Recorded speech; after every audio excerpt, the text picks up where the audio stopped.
Que el Señor les bendiga. Que el Señor les bendiga. Ok, vamos rápido a la palabra del Señor. El tiempo transcurre y apenas ayer parece que se terminó el año, ya se termina el primer mes del año. El tiempo corre. Una de las profecías que en realidad Cristo lo anticipó, que se convirtiera en una señal antes de su venida, es que los días se acortarían a causa de los escogidos. Mateo capítulo 24, verso 30, por favor, tome su Biblia, vamos a escudriñarla, a estudiarla, a interpretarla y a ministrarla en esta noche para que todos ustedes sean extremadamente bendecidos. Jesús dijo: no solo de pan vive el hombre, sino de toda palabra que sale de la boca de Dios. Por favor, vaya con todos al libro de Mateo, capítulo número 24 y el verso número 30. Comparta la Biblia con el amigo, vecino, familiar, invitado y hermano apartado para que todos ellos puedan ser bendecidos en esta hermosa y preciosa noche. Dice así las Sagradas Escrituras, Evangelio según San Mateo, capítulo 24 y el verso número 30. Entonces aparecerá la señal del Hijo del Hombre en el cielo, y entonces lamentarán todas las tribus de la tierra, y verán al Hijo del Hombre viniendo sobre las nubes del cielo, con poder y con gran gloria. Y enviará a sus ángeles con gran voz de trompeta, y juntará a sus escogidos de los cuatro vientos, desde un extremo del cielo hasta el otro. De la higuera aprended la parábola: cuando ya su rama esté tierna y brotan las hojas, sabéis que el verano está cerca. Así también vosotros, cuando veáis todas estas cosas, conoced que está cerca a las puertas. De cierto os digo que no pasará esta generación hasta que todo esto acontezca. El cielo y la tierra pasarán, pero mis palabras no pasarán. Pero el día ni la hora nadie sabe, ni aun los ángeles del cielo, sino solo mi Padre. Mas como en los días de Noé, así será la venida del Hijo del Hombre. Porque como en los días antes del diluvio estaban comiendo y bebiendo, casándose y dándose por casamiento, hasta que el día en que Noé entró en el arca, y entendieron hasta que vino el diluvio y se los llevó a todos. Así será también la venida del Hijo del Hombre. Padre, en el nombre de Jesús, Señor, queremos oír tu voz en esta hermosa hora.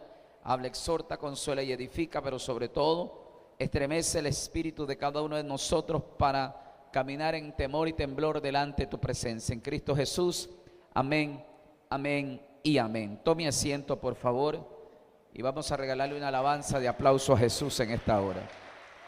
Vamos todos alabando a Dios, a su nombre. Bien, amado, estamos viviendo tiempos finales y esto me llama a mí la atención de ver cómo la iglesia camina el día de hoy. La iglesia del día de hoy camina en una distracción total. Hoy tenemos predicadores profesionales del altar, tenemos predicadores que lo que producen dentro de la iglesia es un sinnúmero de entretenimiento.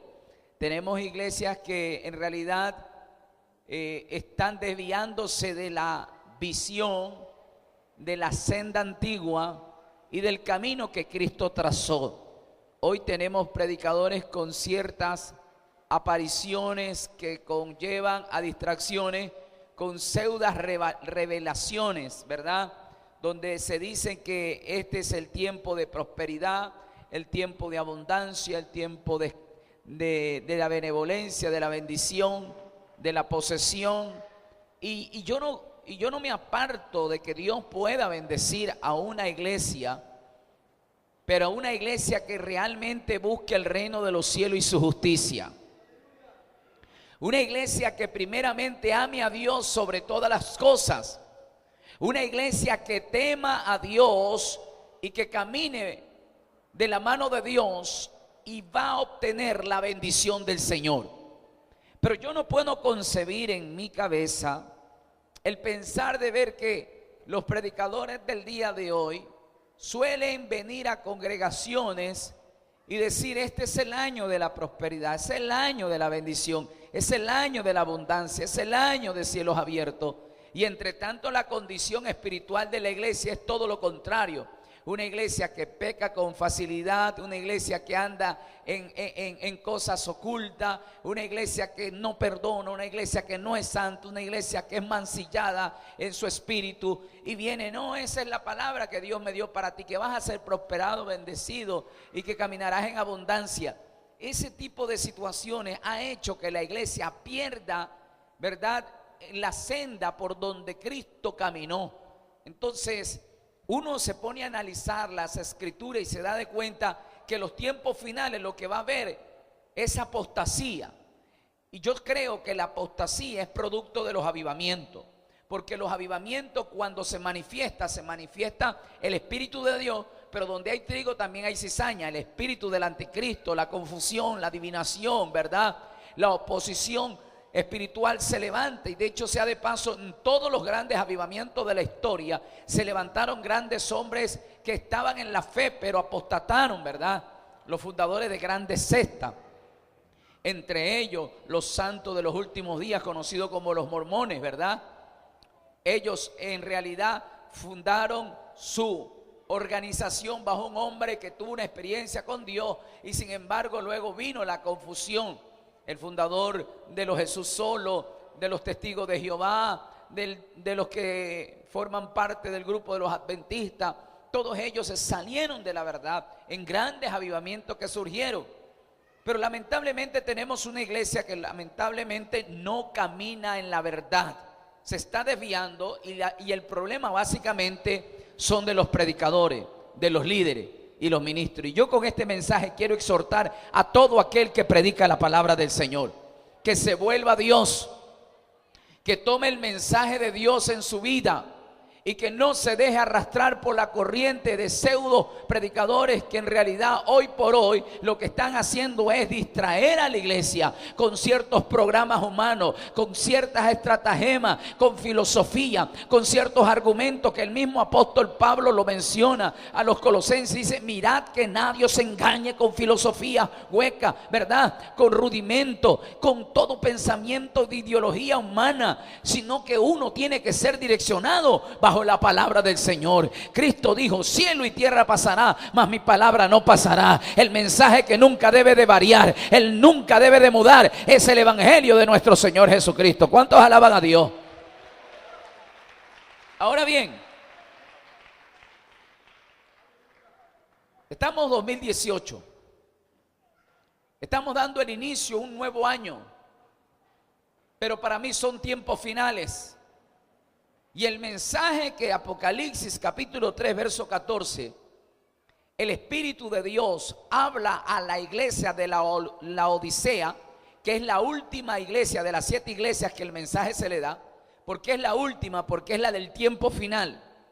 Es la iglesia en la cual aparecerá el Cristo de la gloria y encontrará esa condición de una iglesia que lamentablemente no está dentro de el diseño de Dios o lo que Dios estableció. ¿Por qué? Porque ahí menciona y dice: yo conozco tus obras, no eres ni fría ni caliente, eres tibia, y por lo tanto no eres ni fría ni caliente, te vomitaré de mi boca. Dios le da náusea a una iglesia de este tiempo final, y te voy a dar cuáles son las razones por qué le da náusea al Señor. Ahí menciona en ese mismo mensaje, en el capítulo 15 y verso 16, 5 razones por qué Dios le da náusea a esa iglesia.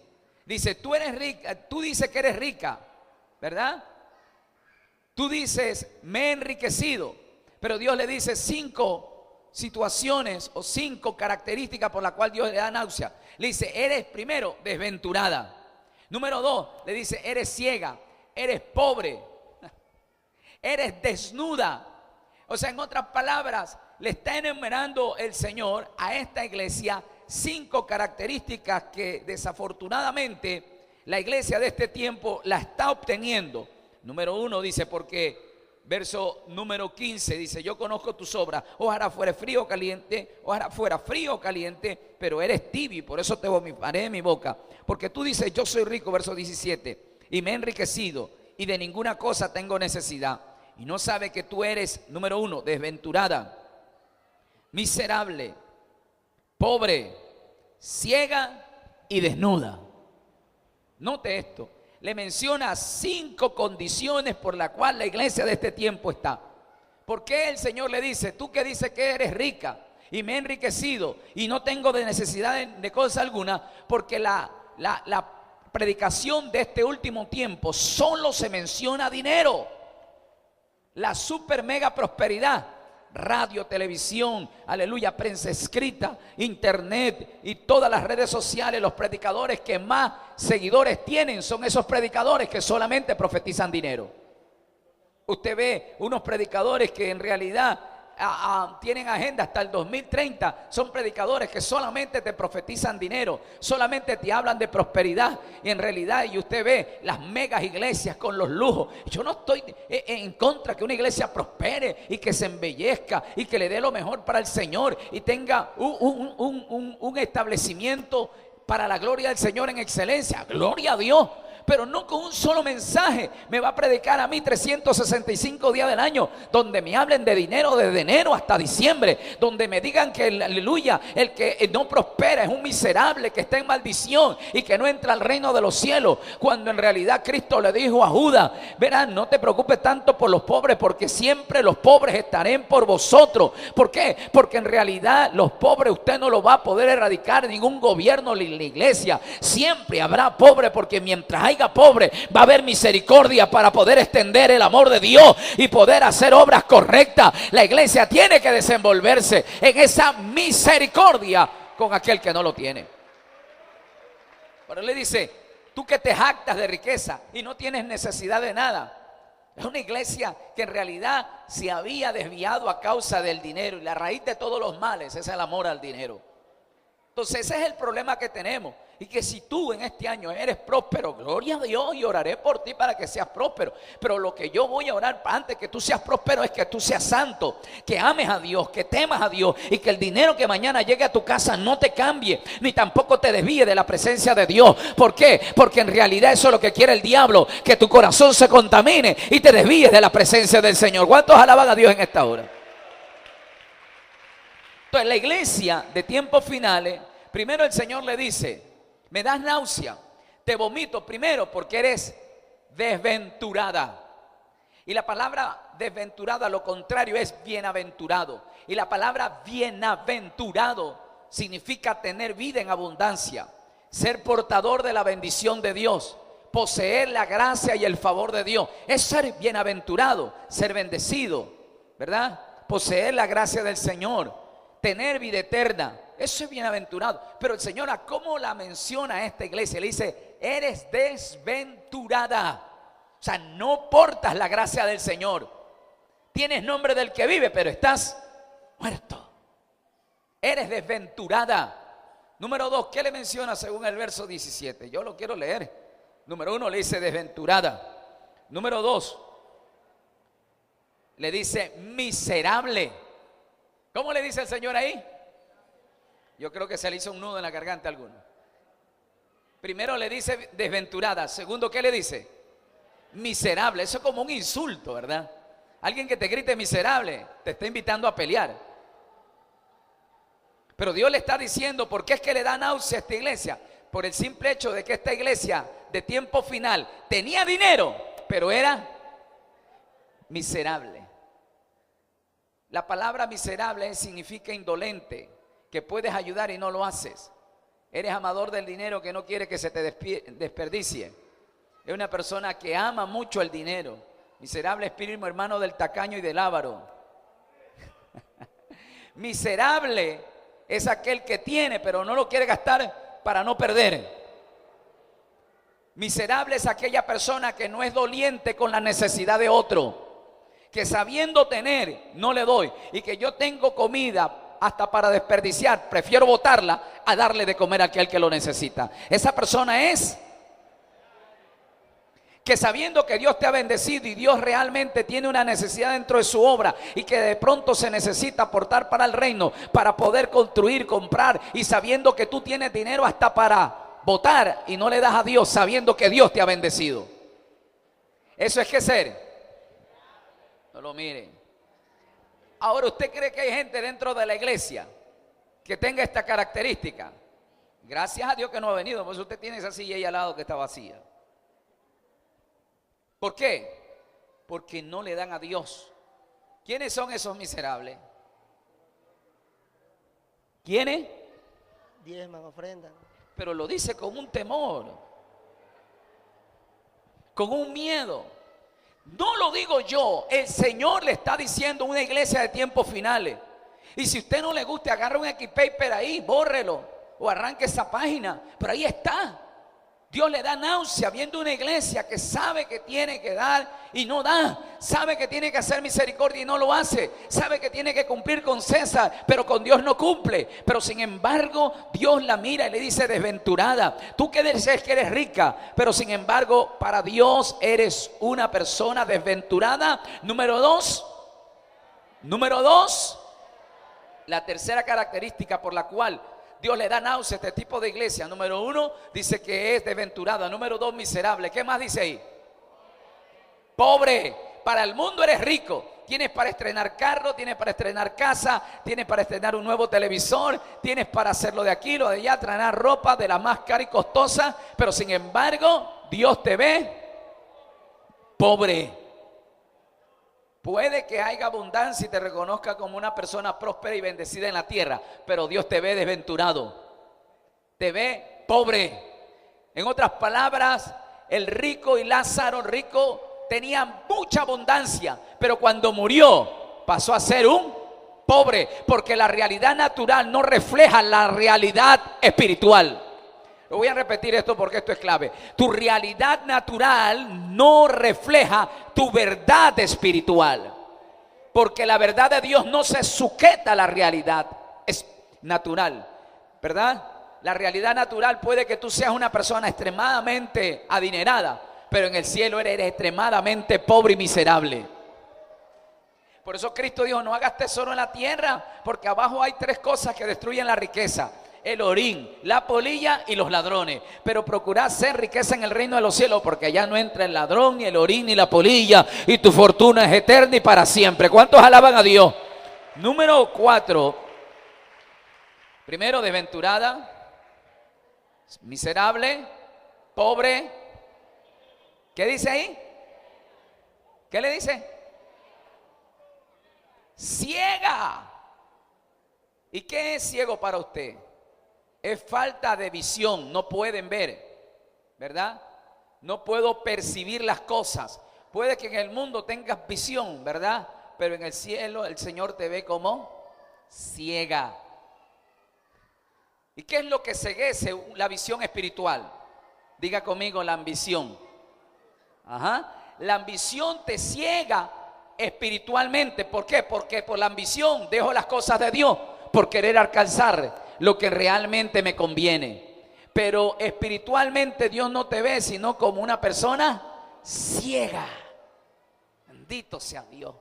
Pero usted ve los predicadores hoy que son, yo les llamo profesionales del altar, pero también les llamo psicólogos de púlpito, porque ellos están manipulando, están persuadiendo, están trabajándolo psicológicamente para ellos hacerlos correr por los lugares donde no deben de correr. Están, como dijo Cristo a los fariseos, son ciegos, guías de ciego. Santo Dios.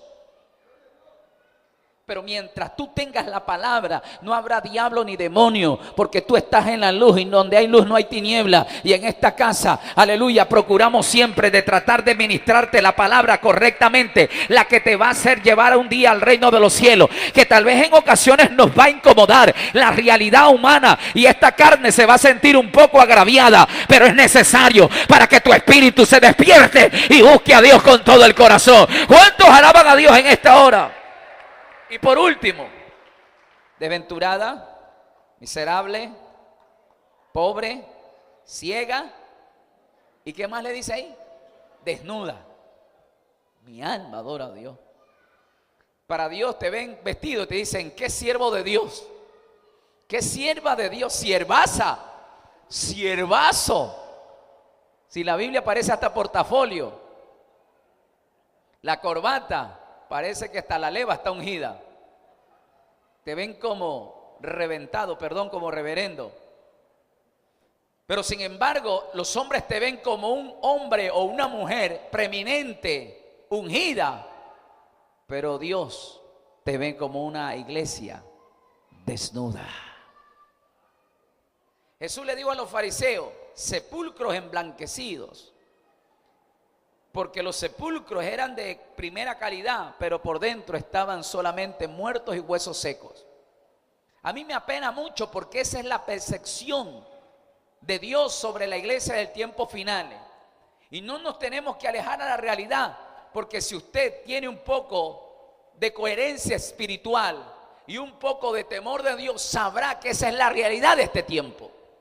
Hoy las iglesias se han vuelto en centro de distracción. Hoy hay que motivar a los visitantes. Y si tenemos la comunidad rapera, pongámosle un concierto rapero. Y si hay una comunidad bachatera, traigamos un artista bachatero. Y si que la iglesia le gusta saltar y brincar y hay unos músicos de moda, traigamos esos músicos de moda. Y tenemos a la iglesia distraída. Mientras más creyentes tenemos, más finanzas y que realmente podemos alcanzar el reino. ¿Qué reino? El reino no implica carne ni sangre, ninguna cosa inmunda. Cristo vino a santificar, porque arriba entra gente santa, sin mancha y sin mácula. ¿Cuántos alaban a Dios en esta hora? Te dirá, pero pastor, usted está como medio enfadado. De ninguna manera. Y te voy a decir por qué. Porque la iglesia verdadera le exhorta. Primero le dice 5 cosas negativas. Y yo quiero que lea conmigo. El verso 19 dice, yo reprendo y castigo a todos los que yo amo. ¿Qué le exhorta? Le dice, tiene 5 cosas que me desagradan, pero te voy a pedir 2 cosas que tú seas. Sé pues, ¿qué dice? Celoso y arrepiéntete. Es decir, celoso en el aspecto de que debes de cuidar la vida que a Dios le agrada. Y cuando veas cosas que lamentablemente distorsionen, desvíen, corrompan la iglesia, tienes que ser, ¿qué dice ahí? Celoso. Celoso y arrepentirse. Es decir, en otras palabras, no consientas ni concibas cosas que lamentablemente pueden desviar la comunión y la fe con el Señor. Y te diré, pero pastor, ¿por qué usted está hablando? Porque así está escrito. Hay que hablar. Si el Espíritu le habló a la iglesia de tiempos finales, como predicador, mi deber y mi labor es profundamente obedecer a Dios y dejar que la iglesia camine por la senda que tiene que caminar, que lo lleva al cielo.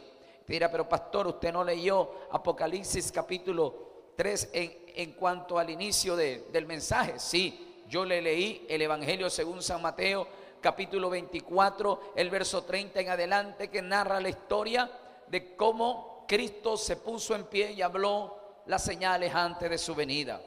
Cristo está diciendo aquí, y el verso clave que en realidad va a basarse este estudio es el verso número 32. Dice Mateo 24, 32, de la higuera aprended la parábola. Cuando ya su rama esté tierna y broten las hojas, sabed que el verano está cerca. Así también, cuando vean todas estas cosas, conoced que está cerca. ¿Y qué más dice ahí? Y a las puertas. ¿De quién está hablando? Diga conmigo, de Israel. Jesús está diciendo, yo voy a venir, pero la señal más grande es que cuando tú veas que la higuera florezca. ¿Y quién es la higuera según las profecías en la Biblia? Es Israel. Y es aquí donde yo voy a correr rápidamente, aunque el tiempo avanza. Yo le voy a mencionar que la profecía en Cristo se ha cumplido para este tiempo. Israel completamente está a la expectativa del retorno del Mesías. Ellos esperan al Mesías, nosotros esperamos a Jesucristo. Porque para nosotros el Mesías llegó hace 2000 años, pero Él prometió que regresaría. Entonces, dice, aprended de la higuera y la parábola. Cuando ya florezca ramas y esto se cumpla, sabrás que yo ya estoy a la puerta.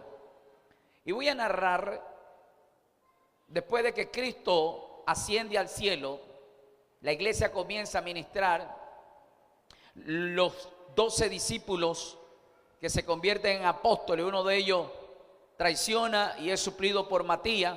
Ellos no quisieron evangelizar el mundo entero, fue pese a lo que Cristo le dijo en el Evangelio según San Marcos capítulo 16, verso 16, id por todo el mundo y haced discípulos.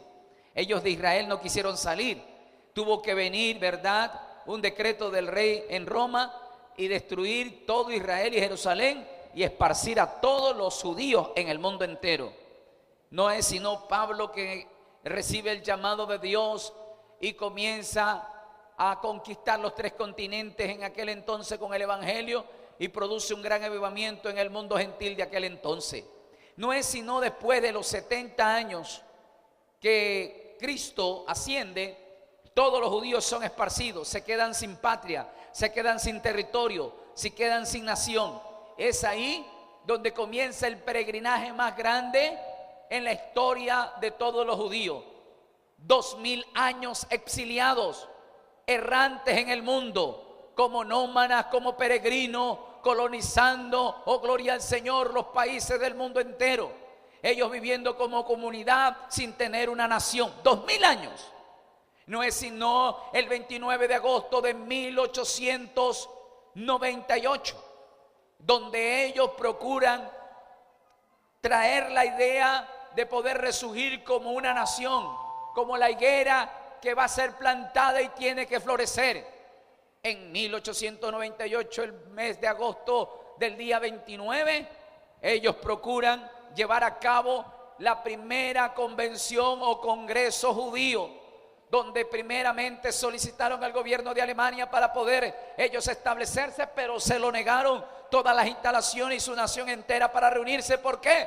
Porque los judíos eran mal vistos en el mundo entero, porque la campaña de odio y de desprestigio había sido orquestada por la Iglesia Católica por casi 15 siglos. ¿En qué aspecto? Porque ellos enseñaban al mundo entero que los judíos eran malos, tanto así que habían matado a Cristo Jesús. Y los hombres o los moradores de la tierra en aquel entonces odiaban, tanto es así que la iglesia inauguró la Santa Inquisición y sus primeros mártires eran todos los judíos.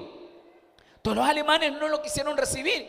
No es sino en Suiza, ¿verdad?, en la ciudad de Basilea, llevan a cabo el primer congreso en el siglo XVIII. Usted dirá, ¿por qué en ese entonces? ¿Por qué? Porque todos los países estaban siendo liberados de las colonizaciones, de los imperios, de las monarquías que en realidad eran subyugados el mundo de aquel entonces. Los españoles tenían subyugado a los latinos, pero era a inicio del siglo XVIII, ¿verdad?, donde un hombre llamado Simón Bolívar crea una gresca para libertar a los latinos del yugo del español. Allá, oh gloria al Señor, a inicio del siglo XVIII, en Norteamérica también un hombre llamado George Washington libera a todo Norteamérica del yugo de los ingleses. Por otro lado, en Europa, un hombre llamado Napoleón Bonaparte se rebela con la monarquía y producen los primeros vientos de independencia en las naciones. Nación que se independizaba, creaba su constitución, ponía su bandera, su himno nacional, y la vía democrática se estaba estableciendo a través de las elecciones. Y ahí comenzó un viento de libertad.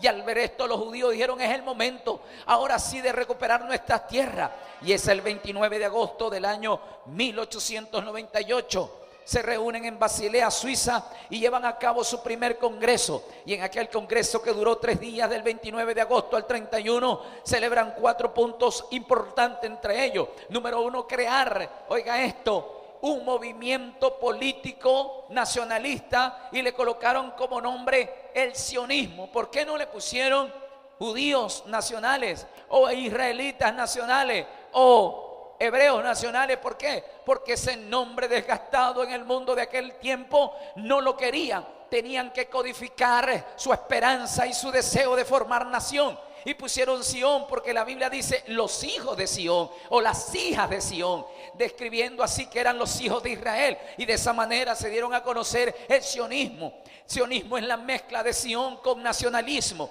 y fundan un movimiento político en aquel congreso de Basilea del año 1898. Lo segundo que crean, oh gloria al Señor, es el himno nacional de Israel, que iba a conformarse en la nueva nación que ellos iban a formar. Y los 2 puntos punto restaste era la hoja de ruta para poder, aleluya, constituir y devolverse a la tierra y formar una nación. Nace el sionismo en la idea concreta de poder, oh gloria al Señor, fundar una nación en Israel.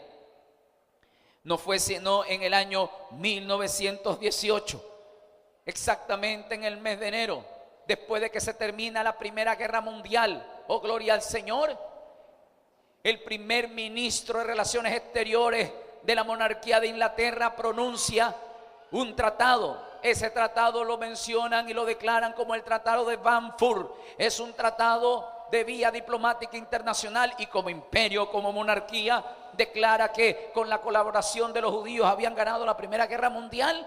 Declaran que la carta que habían establecido en el Congreso de Basilea, ellos la iban a impulsar como una idea muy seria y concreta de que los judíos regresen a Israel y se formen como nación.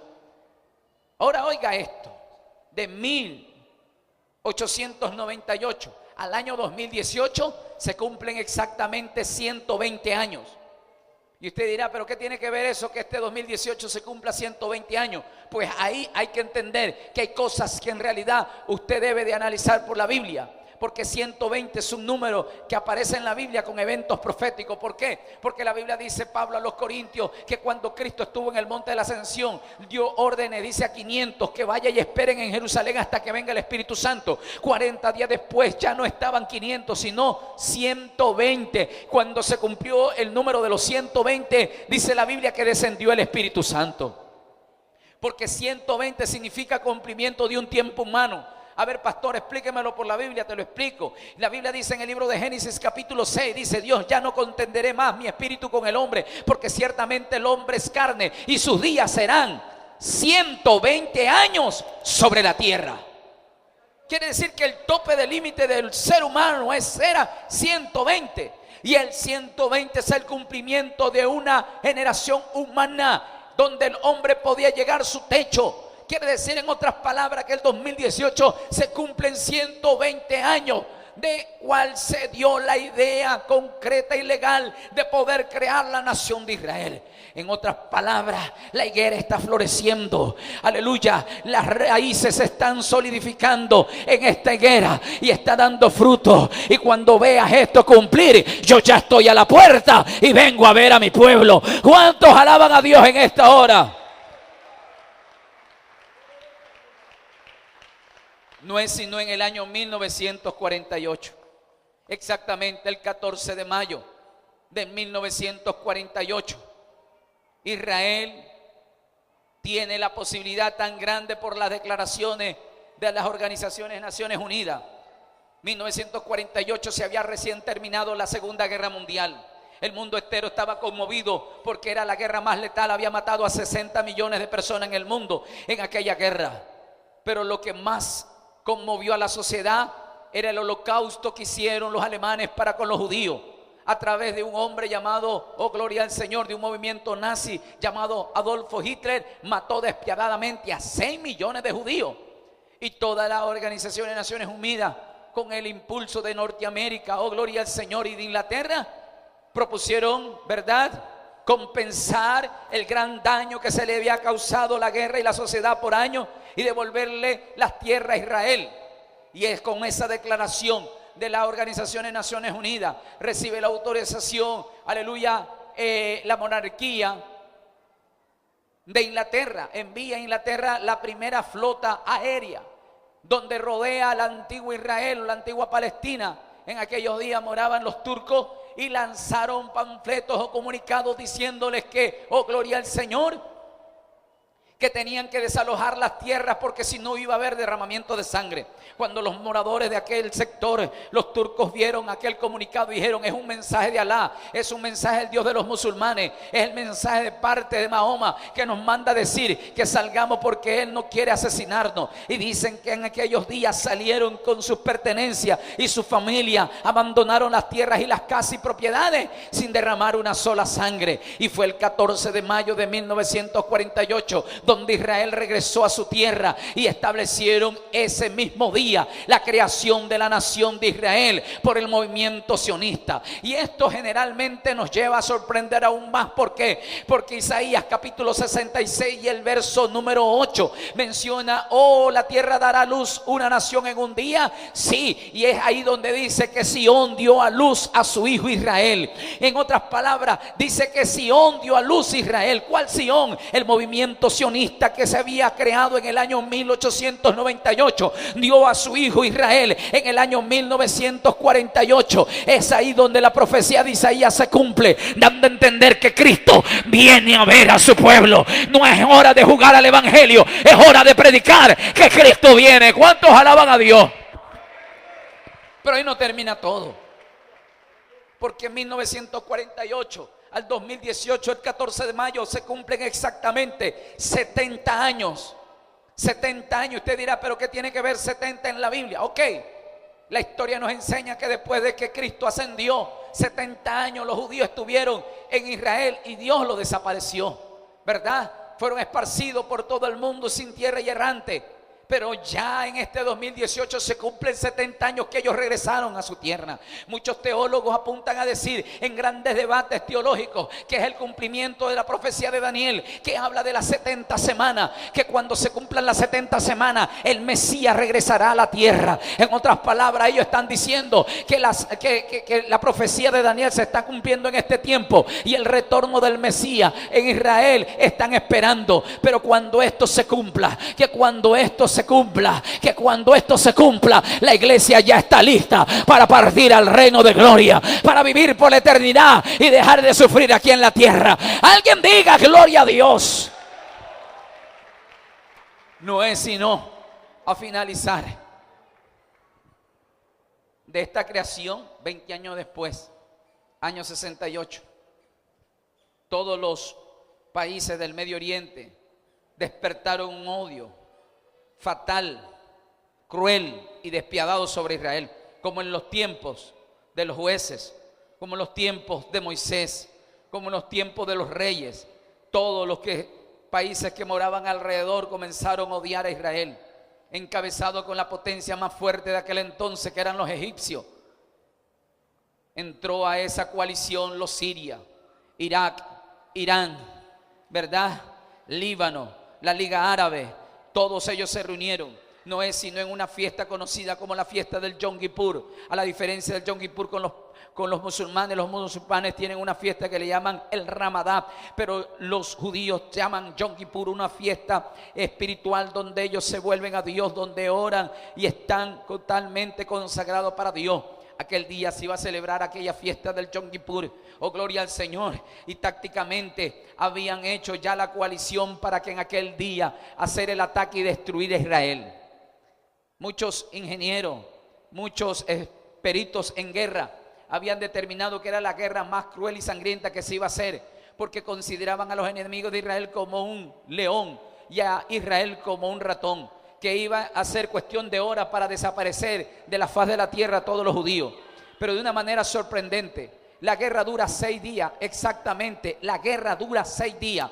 Desde la primera hora donde ellos comenzaron a querer a pelear, oiga esto, dicen ellos que se vino una tormenta de arena que encegueció a todo, oh gloria al Señor, a todos los enemigos. Y fue Israel que tomó la iniciativa en un nivel de fuerza aérea y devastó en cuestiones de minutos y de horas el ejército aéreo de Egipto, de Siria, y en realidad comenzó a ganar territorio en un pequeño pedazo que le había dado las Organizaciones Unidas. Llegó a ganar hasta la península del Sinaí, en fronteras con Egipto. Ganó todas las tierras de Damasco, de Samaria, y había extendido su territorio como en los tiempos cuando Cristo caminó en todos esos territorios de Galilea, Damasco y al Sinaí. Este pueblo lo recuperó en 6 días. ¿Por qué? Porque 6 días Dios trabajó y el séptimo descansó. La guerra duró 6 días. ¿Cuándo fue esto? En el año 1968. ¿Qué tiene que ver esa fecha, pastor? Ok, en ese año Israel celebraba el jubileo número 119. Y un jubileo en Israel se celebra cada 50 años. ¿Qué significa la fiesta del jubileo? La fiesta del jubileo significaba fiesta de libertad, de perdón. Porque si en esa fiesta de jubileo usted tenía esclavo, tenía que libertarlo. Si usted tenía deuda, tenía que perdonar la deuda. Los bancos comenzaban a perdonar deuda. ¿Por qué? Porque era el año del jubileo. Si tú no tenías cómo pagar, eran perdonadas tus deudas.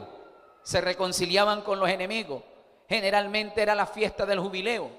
Y fue en el año 1968 donde Dios aparece por vez primera y se para a favor del pueblo de Israel y avergonzó a todos sus adversarios. Lo liberó del yugo que en rencor ancestral había levantado como era Egipto. Lo avergonzó. Mi alma adora a Dios. Y usted dirá, 1968 al 2018, ¿cuántos años se cumplen? Exactamente se cumplen 50 años. Quiere decir que este año en Israel se celebra el jubileo número 120. Porque si en el 68 se cumplió el jubileo 119, en el 2018 se celebrará ¿qué número de jubileo? 120, año de liberación. Por eso la Biblia dice, oiga esto, que cuando en el libro de Lucas capítulo 13 verso 11, que había allí una mujer que desde hace 18 años tenía espíritu de enfermedad, ¿verdad? Y andaba encorvada y de ninguna manera se podía enderezar. Cristo la libera en el año 18, la libertó. Verso 16 del mismo capítulo 13 de Lucas dice, o esta hija de Abraham que Satanás la había atado 18 años, no era necesario de ser libertada. En otras palabras, este es el año de liberación, no solamente, oh gloria al Señor, de la opresión que por años ha tenido Israel por sus enemigos, sino también año de liberación para todos los hijos de Dios que estuvieron atados por las influencias, que los dones no funcionaban ni los ministerios tampoco, porque el diablo había ganado terreno. Pero este es el año de libertad, donde tus hijos van a ser libertados, donde tu familia será libertada, donde tus finanzas serán libertadas, donde en realidad el don que tenía y el ministerio comenzará Dios a visitar las veces que tú te consagres a la presencia del Señor. Debo de seguir. La Biblia dice que había un hombre en Israel llamado Josías, que gobernó a la edad de 8 años e hizo lo recto ante los ojos de Dios. Pero fue, dice, a la edad de 18 años Josías restauró el templo y los sacerdotes adoraron a Dios y todo el pueblo se volvió a Dios. La Biblia dice que un hombre llamado Saúl fue ungido como rey, pero pecó desobedeciendo a Dios. Dios le dijo a Samuel, vete a la casa de Isaí, que he provisto como rey a uno de sus hijos. Dice que fue Samuel y Isaí le sacó a 7 hijos, y cuando vio el primero dijo, no me dejes enseñar al resto porque el primogénito es, vive Jehová que estoy delante del rey. Dios le dice, este no es. Ungió y vio al resto y le dijo Dios, ninguno de ellos es. Se enoja Samuel y le dice, no tienes más hijos en tu casa. Sí, tengo un 8º hijo y él es pastor de ovejas, se llama David. Pues tráelo porque ese es el nuevo rey que Dios ha provisto. Era el 8º. Habla de un nuevo reino, un nuevo gobierno. Año 2018, Dios va a restituir gobierno. Oh, gloria al Señor, que se vuelvan a Dios y que amen a Dios con toda su fuerza. Alguien diga gloria a Dios en esta hora. 50 años. No es sino en el año 1978. En 1978, oh gloria al Señor, en el Medio Oriente, luego de ver cómo la mano fuerte de Dios había avergonzado a todo el Medio Oriente de una manera sorprendente, a la potencia del Medio Oriente conocido como Egipto. Egipto llama a un diálogo por medio de las organizaciones de Naciones Unidas, ya que Israel tiene la protección de Inglaterra, de Francia y de Estados Unidos, y se doblega Egipto reconociendo que no podía pelear y firma el primer convenio de paz. ¿Por qué? Porque Egipto era una potencia en aquellos días. ¿Por qué? Porque estaban los grandes pozos de petróleo y el centro turístico era tan grande que era una de las ciudades más prósperas y no quería destruir aquello. Entonces firman el primer tratado de paz del primer país del Medio Oriente. Después de que en el 48 regresó Israel a su tierra, ninguno de los países del Medio Oriente querían, sino lo odiaban hasta el día de hoy a muerte. Pero Egipto en el año 1978 firma el primer tratado de paz. ¿Y cómo le llamaron este tratado de paz? Le llamaron Camp David o David Camp. ¿Qué significa David Camp? En español significa campo de David. Oh, mi alma adora a Dios.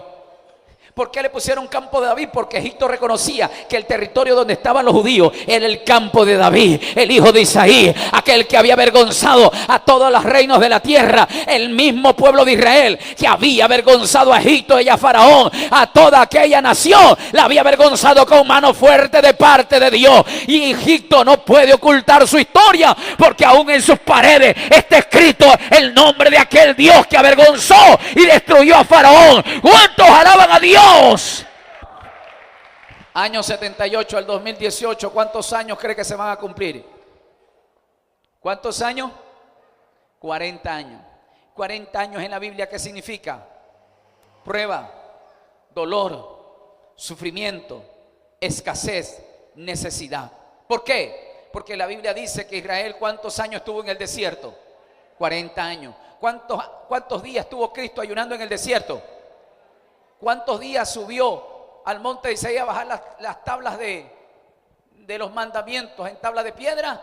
Moisés, ¿cuántos días subió? 40. Significa dolor, necesidad, sufrimiento. Israel sufrió 40 años, pero cuando se cumplió los 40, entró a la tierra prometida. Cristo ayunó 40 días a lo sumo, pero venció y salió bajo el poder del Espíritu Santo y ángeles le servían. Moisés subió 40 días en ayuno y bajó con la gloria de Dios. Me parece que estos 40 días se repiten porque Jesús dice, serán como los días de Noé. ¿Y el diluvio cuántos días duró? 40 días. Este 2018 se cumplen 40 años del primer tratado de paz, donde Egipto reconoce que el pueblo de Dios es Israel. 40 años, muchos eruditas, intérpretes de la ley, creen que este es el tiempo donde Israel dejará de sufrir. Pero no se queda ahí. Tengo 7 profecías que se han cumplido hasta el día de hoy, que hace que la higuera, que es Israel, está floreciendo. Porque acuérdese usted que cuando Cristo quiso comer de la higuera, no había fruto en la higuera y la maldijo. Pero ahora esa higuera está siendo bendecida por Dios. Y te voy a mencionar 7 profecías rápidamente. Tengo todavía 10 minutos. He tratado de correr rápido para que el tiempo me alcance y poder ayudar. Isaías capítulo 66, verso número 8. Léalo conmigo rápido. Isaías 66, versos 7 y 8. Lo voy a leer yo. Antes que tuviese de parto, dio a luz. Antes que viniese los dolores, dio a su hijo. Verso 8, ¿qué dice ahí? ¿Quién oyó cosa semejante? ¿Quién vio tal cosa? Concebirá, ¿qué dice ahí? La tierra en un día, hablando de que una nación iba a nacer en un día. ¿Nacerá una nación de una vez? Pues en cuanto a Sión estuvo de parto, dio a luz a su hijo. Esta profecía se cumplió. No hay que esperar que se cumple. Ya Sión dio a luz. 1898, 29 de agosto, en Basilea, Suiza, se fundó el movimiento sionismo. En tanto a Sión dio a luz a su hijo Israel. En el año 1948. En este 2018 se cumple exactamente 70 años. Muchos dicen que es el cumplimiento de las 70 semanas de Daniel. Pero yo sigo. Isaías capítulo 11 y el verso 11 y 12. Isaías capítulo 11, verso 11 y 12. Por favor, use la Biblia en este momento. Isaías capítulo 11, verso 11 y 12. Segunda profecía que se cumple. Primero, el nacimiento de Israel. Segundo, verso 11 y 11. Capítulo 11, verso 11 dice: asimismo acontecerá que en aquel tiempo Jehová alzará otra vez su mano para recobrar el remanente de su pueblo, que aún quede en Asiria, en Egipto, Patros, Etiopía, Elán, Sinar y Amat, y en las costas del mar. Y levantará Pedón a las naciones y juntará de los desterrados de Israel, y los reunirá a los esparcidos de Judá ¿desde dónde? Desde los 4 confines de la tierra. Año 1948 comenzó el retorno del gran éxodo de todos los judíos. Dice que en la convención del Congreso de Basilea en el año 1898 se reunieron en ese congreso 69 delegaciones de judíos de todo el mundo, es decir, de 69 países donde habían colonizado los judíos o se habían mantenido por años con su familia, se reunieron en Suiza. Pero la Biblia dice que la profecía se cumple en el momento que Israel regresa. Dice que de los 4 confines de la tierra regresaron a Israel. Esa profecía ya se cumplió. No esperar que se cumpla, ya se cumplió. Y se corrobora aún más en lo que dice Isaías capítulo número 43, por favor, el verso número 5 y 6. Isaías 43, versos 5 y 6 dice: no temas, porque yo estoy contigo. Del oriente te traeré tu generación, y del occidente te recogeré. Diré al norte, da acá, y al sur, no detengas. Trae de los lejos a mis hijos y a mis hijas de los confines de la tierra. Israel actualmente está regresando a su nación. De cada rincón de la tierra está regresando Israel. Esa profecía se está cumpliendo. No solamente que Israel nuevamente nació como un país, sino que todos los pobladores, como lo había profetizado, como lo había establecido, como lo había prometido a Israel, regresaría y levantará Pedón. La palabra Pedón significa estandarte, bandera, donde nuevamente en las naciones iba a flamear la nueva bandera de Israel, diciendo que Dios nuevamente puso su mirada sobre Israel. En otras palabras, Cristo dijo: aprended de la parábola de la higuera, que cuando la higuera florezca, pues prepárate, porque ya viene tu venida, porque con voz de arcángel y con trompeta de Dios, los ángeles recogerán de los 4 extremos de la tierra a todos sus escogidos. ¿Cuántos alaban a Dios? Cristo viene. Cristo viene.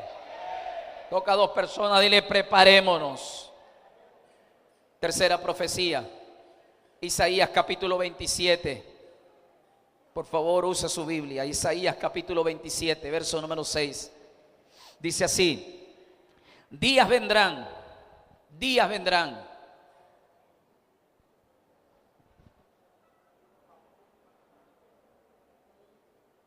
¿Ya encontró alguien? Días vendrán cuando Jacob echará raíces y florecerá, y echará renuevos Israel. ¿Y qué dice ahí? Y la faz del mundo llenará de fruto. ¿Acaso ha sido herido como quien lo hirió? ¿O ha sido muerto como los que lo mataron? De ninguna manera. Israel, desde el año 2004 pasó a formar parte, oiga esto, de las naciones reconocidas como países exportadores de flores, frutos y vegetales. 30,000 millones registró hasta el 2004 de todos los años que hizo florecer Israel su tierra. ¿Sabe usted que cuando la ONU le entregó las tierras a Israel, le entregó 70% del territorio era desierto? El 30% entre ellos era pantano y lugares áridos. Nada florecía. Era árido, seco, estéril. Pero cuando Israel llegó, toda esa nación floreció. Hoy son una nación, no solamente exportadores de frutos, de vegetales, porque dice: llenaré toda la tierra de frutos desde Israel, porque Israel florecerá. Sino que Israel es exportador de tecnología, de cómo hacer en la agricultura florecer donde no florece. Santo Dios. Esta profecía del capítulo 27, verso 6 del libro de Isaías se cumple. Israel llenará de fruto toda la tierra. Actualmente Israel es un país exportador de flores, de frutos y de vegetales. Dios hizo florecer el desierto. Antes era un desierto, ahora es la tierra que fluye leche y miel, como dice las Sagradas Escrituras. Dele un aplauso fuerte al Señor. Actualmente exporta 800 millones de dólares solamente en frutas y 200 millones anualmente en flores. En un país donde no salían ni ramas secas, hoy millones de dólares exporta al Medio Oriente y al mundo su calidad de fruto de excelencia. Cuarta profecía, Ezequiel capítulo 38, verso 12. Ezequiel, por favor, vaya conmigo, capítulo 38, verso 12 y 13. Dice así: para arrebatar despojos y para tomar botín, para poner en tus manos sobre las tierras desiertas y las pobladas y sobre todo el pueblo recogido de entre las naciones, que se hace de ganado. ¿Qué más se hace? De posesiones, que mora en la parte central de la tierra, Sabat, Denab y los mercaderes de Tarsis y todos sus príncipes te dirán: ha venido a arrebatar el despojo y ha reunido tu multitud para tomar botín y para quitar plata y oro y para tomar ganado y posesiones y para tomar grandes despojos. Cuarta profecía, Israel se convertiría en una potencia económica mundial. Y hoy eso no hay que esperar que se cumpla. Ya Israel está a la altura de Norteamérica, de Inglaterra, de Corea, de China, de Rusia, de Japón. Está entre los países más grandes, siendo una población tan pequeña, potencialmente económica. Muchos creen y algunos historiadores e investigadores dicen que el 40% del 100% de la economía estadounidense le pertenece a los judíos. Los más grandes inventores, empresarios, ¿verdad?, que tiene el mundo actual son judíos. El dueño de Facebook, que gana miles de millones de dólares anualmente, es judío. El dueño de WhatsApp actualmente, un hombre que sus acciones cada vez en la bolsa de valores se hace más millonario, es judío. El dueño de la compañía Microsoft, de compañía de computadoras y programas, es judío. La compañía IBM, que es una de las compañías más grandes de computadoras en el mundo entero, son judíos. Grandes científicos son judíos. Ingenieros, exportadores, dueños de bancos, generalmente son judíos. Y se dice que en realidad, si todos los judíos recogen todo el dinero de sus inversiones en el mundo entero, entraría en caos, porque ahora actualmente Israel es una de las potencias económicas mundial. Antes nadie daba nada por un judío. Ahora los judíos son la gran influencia en la política internacional porque manejan un poder económico. ¿Por qué? Porque hasta el día de hoy las grandes tecnologías de guerra, llámese aviones, drones, tecnología, ciencia, internet, lo manejan los judíos.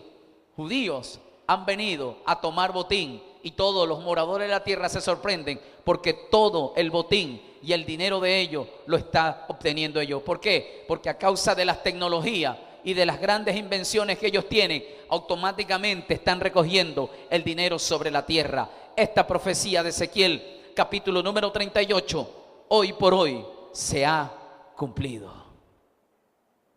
Mi alma adora a Dios. Solamente en tecnología, este año llegó a ganar los judíos 30.000 millones de dólares. Una potencia. La misma cantidad de satélites que hay en Rusia, en Estados Unidos, en Inglaterra, en China, la misma cantidad de satélites tienen los judíos. Un país que apenas tiene 70 años de fundada y sin embargo hoy por hoy es una potencia mundial. Cuando veas de la parábola prended de la higuera, cuando florezca es porque yo ya estoy cerca, estoy a la puerta. Una profecía más que se ha cumplido, donde no tenemos que estar jugando al evangelio, sino que buscar a Cristo con toda nuestra fuerza. Dele un aplauso fuerte al Señor. Quinta profecía, me quedan 5 minutos. Quinta profecía, Sofonías, capítulo 3, y el verso número 9. Sofonías, capítulo 3 y el verso número 9. En aquel tiempo devolveré yo a los pueblos pureza de labios, para que todos invoquen el nombre de Jehová, para que le sirvan de común consentimiento. En el año 1982, el gobierno de Israel declaró que la lengua oficial de los judíos sería el hebreo. Todas las instituciones educativas universitarias de Israel tenían que volver a enseñar el idioma oficial. Desde el 82 acá, hoy todos los pobladores de judíos tienen que hablar obligatoriamente el hebreo. Y en el mundo entero, donde están todas las colonias de los judíos regados en todas las naciones, se enseña el hebreo en sus pobladores. Y aún no yéndonos tan lejos, aún las iglesias cristianas evangélicas estudian el hebreo el día de hoy. ¿Por qué? Porque devolveré pureza de labio. El idioma oficial de los judíos sería devuelto. Hoy se cumplió ya en este siglo esta profecía en el año 1982. Otra profecía que se cumple, donde la higuera cada vez más está floreciendo. Sexta profecía, Ezequiel capítulo 45, rápidamente. Ezequiel capítulo 45, por favor. Ezequiel capítulo 45. Deténgase en el verso 12. Y el ciclo será de 20 gueras, 20 ciclos, 25 ciclos, 15 ciclos, o serán una mida. Esta será la ofrenda que ofreceréis, la sexta parte de tu efa por comer homer de trigo, y sexta parte de tu efa para comer homer de cebada. Verso 16. Todo el pueblo de la tierra estará obligado a dar esta ofrenda para el príncipe de Israel. La sexta profecía es que Israel recuperaría su moneda oficial, llamada el ciclo. ¿Sabía usted que ya en Israel la moneda oficial se llama el ciclo? En hebreo se pronuncia shekel, que es la moneda oficial. Para comprar $1 usted necesita 4 shekels y medio. Que muchos dicen con la carrera económica que algún momento llegará el shekel o el ciclo, llegará a costar $1 o €1. A igual que la economía mundial, porque Israel corre de una manera sorprendente en su desarrollo económico. Israel recuperó después de casi 2000 años su idioma, su tierra y su moneda, porque escrito estaba. Y hoy esa profecía se ha cumplido. Y la más sorprendente de todas es esta sexta profecía. Zacarías, por favor, capítulo número 12. Con esto culmino. Zacarías, capítulo número 12. Zacarías, capítulo 12. Y el verso número 2. ¿Tiene ya conmigo? Si no, anótelo. Y en casa lo revisa. Y si usted quiere, puede pedir una copia de este mensaje y compartirlo, para que usted de esta manera evangelice, despierte, exhorte a todos aquellos cristianos que están corriendo en los deseos de este mundo y han sido arrastrados por las corrientes de Satanás. Zacarías capítulo 12, verso 2, sexta profecía. He aquí, dice Dios, he aquí yo pongo a Jerusalén por copa que hará temblar a todos los pueblos de alrededor contra Judá. En el sitio contra Jerusalén, en aquel día yo pondré a Jerusalén por piedra pesada a todos los pueblos. Todos los que se cargaren serán despedazados. Bien que todas las naciones de la tierra se juntaron contra ella. Hoy Jerusalén ha sido una de las cosas que ha generado la polémica en el mundo actual. Me voy a tomar 2 minutos para explicártelo. En la guerra de los 6 días, Israel recuperó Jerusalén. Pero desde ahí acá ha generado 472 resoluciones en la ONU donde no le dan la jurisprudencia, la administración y la posesión total de Jerusalén en su totalidad a Israel, por simple hecho que esta ciudad, Jerusalén, es el conflicto social, cultural y religioso del Medio Oriente. ¿Por qué? Porque en el antiguo templo de Salomón, luego que los romanos lo destruyeron, los musulmanes fundaron su movimiento religioso y bajo el credo de Alá construyeron en Jerusalén el templo para los musulmanes, que le llaman la cúpula de Omar, o el templo sagrado, o la cúpula dorada. En el pasaje de Jerusalén usted puede ver un templo con una cúpula dorada. Esos no son de los judíos, esos son de los musulmanes. Y ha estado en debate desde el año 68 hasta el día de hoy con 472 resoluciones, porque Israel ha pedido tomar Jerusalén y las Naciones Unidas se la han negado. Todas las naciones han querido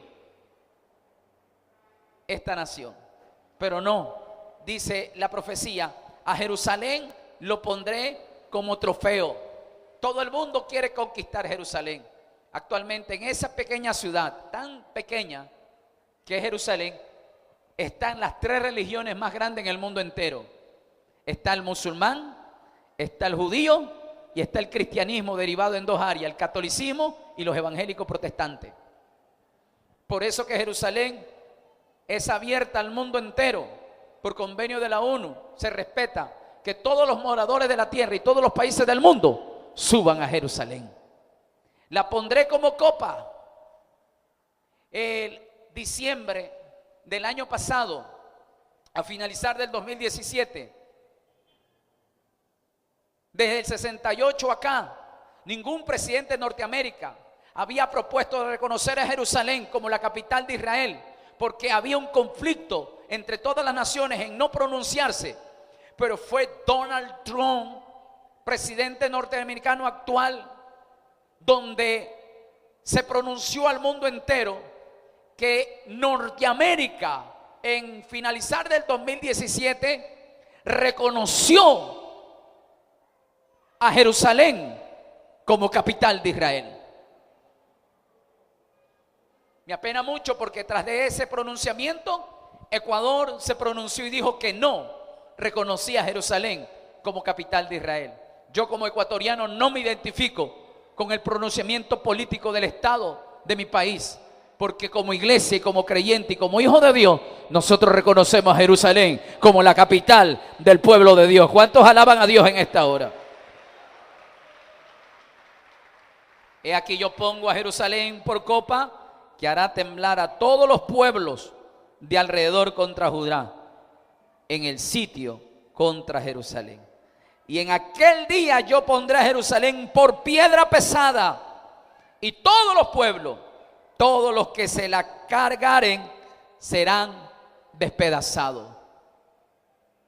Todas las naciones que se vayan en contra de Jerusalén serán despedazados. Dios guarde nuestra nación, y bendecimos a Ecuador como bendecimos a Israel con su capital Jerusalén. Lloramos para que Dios tenga misericordia de nuestra nación y de nuestra vida. Zacarías capítulo 12 verso 2 se cumplió a finalizar el 2017. Ya 40 países del mundo entero aprobaron la resolución del pronunciamiento de Norteamérica, entre ellos países como Guatemala. Van ya este 2018 a construir su embajada en Jerusalén, reconociendo que Jerusalén es capital de Israel. Esto ha creado una crisis en el Medio Oriente. Muchos dicen desde la ONU que se está fraguando ya la Tercera Guerra Mundial, por esa idea descabellada de reconocer a Jerusalén. Pero cuando esta profecía se cumpla, aprended de la parábola de la higuera, que cuando la higuera florezca es porque Cristo ya aparece en las nubes a ver a su pueblo. Cristo viene. No es hora de jugar al evangelio. Este mensaje te lo traje, no para asustarte, sino para prevenirte. No juegues más al cristianismo. No juegues más al ser evangélico. Como lo dijo el Espíritu a la iglesia de la Odisea, arrepiéntete y sé celoso. Deja de estar distrayéndote con los tesoros de la tierra. Es hora de buscar a Dios. Así que yo exhorto y yo llamo la atención a predicadores, aquellos que en realidad predican el evangelio, que prediquen el mensaje de tiempos finales. Y el mensaje de tiempos finales es la venida de nuestro Señor Jesucristo. Porque ese mensaje hace que las vírgenes tengan aceite en sus lámparas, que representa el Espíritu Santo. Una virgen que se viste sin mancha y sin arruga y que está lista y preparada para las novias del Cordero. Cristo viene y es hora de buscar a Dios como en los días de Noé. Escapar de la ira venidera. Bienaventurado el que guarda esta palabra de su paciencia, porque Dios lo librará del día grande de la prueba que ha de venir sobre la tierra. Dios bendiga a aquel que oye y escucha esta palabra. Bienaventurado el que la pone por obra. Nos ponemos de pie en esta hermosa noche.